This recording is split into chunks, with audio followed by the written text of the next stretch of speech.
Welcome back to my YouTube channel. I am a dietitian and diabetic educator খুশি Mukherjee. Weight loss করার জন্য body composition analysis করে নেওয়া কি দরকার?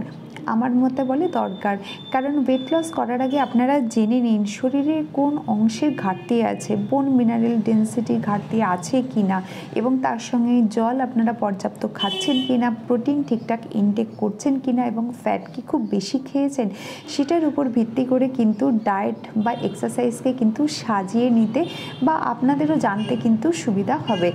এরপরে আমি আসবো যে ওয়েট লসের ক্ষেত্রে কি হওয়া উচিত। ওয়েট লসের ক্ষেত্রে ভেরি লো ক্যালোরি ডায়েট দিয়ে আপনারা শুরু করতেই পারেন, যার ফলস্বরূপ আপনারা 3 to 4 মান্থসের মধ্যে একটা ভালো অ্যামাউন্টের ওয়েট লস আপনারা অতি অবশ্যই দেখতে পাবেন। কিন্তু তারপর ওয়েট লসকে মানে সেই ওয়েট যতটা নেবেছে সেটাকে মেনটেন করার জন্য মেনটেনেন্স ডায়েট কিন্তু ভীষণ জরুরি, যেটা মেডিটেরিয়ান ডায়েট বা ড্যাশ ডায়েটকে আপনারা ফলো করতে পারেন। এটা শুধুমাত্র ওজনকে ধরে রাখবে না, আপনাদের ব্লাড প্রেশার, ব্লাড সুগারকেও নিয়ন্ত্রণ করতে সাহায্য করবে। তার সাথে আপনাদের লিপিড প্রোফাইল, মানে মনে করুন এলডিএল, ভিএলডিএল, কোলেস্টেরল, ট্রাইগ্লিসারাইড ইত্যাদি লেভেলকেও কিন্তু সঠিক পরিমাণে বা কমিয়ে রাখতে কিন্তু সাহায্য করবে। তবে মাথায় রাখতে হবে রেগুলার বেসিসে খাদ্য তালিকায় যেন ঠিক মতো নিউট্রিশিয়াস খাবার যেন হয়। আপনারা কম বেশি এদিক ওদিক করে খেতেই পারেন, সেক্ষেত্রে পার উইকে ক্যালোরির হিসাবও কিন্তু করে নেওয়া হয়।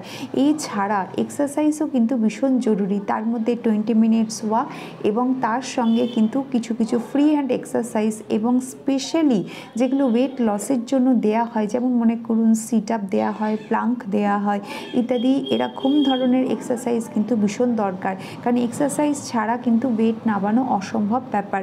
আর একটা মেন ইম্পর্টেন্ট জিনিস সেটা হলো লাইফস্টাইল মডিফিকেশান। মানে মনে করুন যারা বাইরের খাবারের সাথে খুব বেশি পরিমাণে অ্যাকাস্টম, সেক্ষেত্রে যদি বাইরের খাবারকে যদি ত্যাগ না করা যায়, ওয়েট লসের রেজাল্ট পাওয়া কিন্তু এক প্রকার অসম্ভব হয়ে যায় বা প্রচুর টাইম লাগে। সেক্ষেত্রে আপনারা মিল রিপ্লেসমেন্ট নিয়েও কিন্তু আশানুরূপ ফল কিন্তু পাবেন না, কারণ মিল রিপ্লেসমেন্ট দেওয়ার অর্থই হয় যে একটা টাইমে আমরা ক্যালোরি যাতে কম করে দিতে পারি বা ক্যালোরিকে বেঁধে দিতে পারি, সেটার জন্য কিন্তু মিল রিপ্লেসমেন্ট দেয়া হয়। এছাড়া আপনাদের কিন্তু মনে রাখতে হবে যে বাড়ির তৈরি খাবার বা ঘরের খাবারই কিন্তু আপনাদের আলটিমেট জায়গা।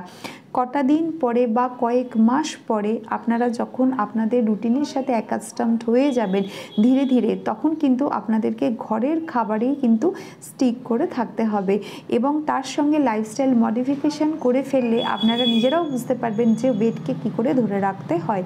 স্লিপ কিন্তু ভীষণ জরুরি, মাথায় রাখতে হবে, কিন্তু ঘুমের কিন্তু খুব প্রয়োজন আছে।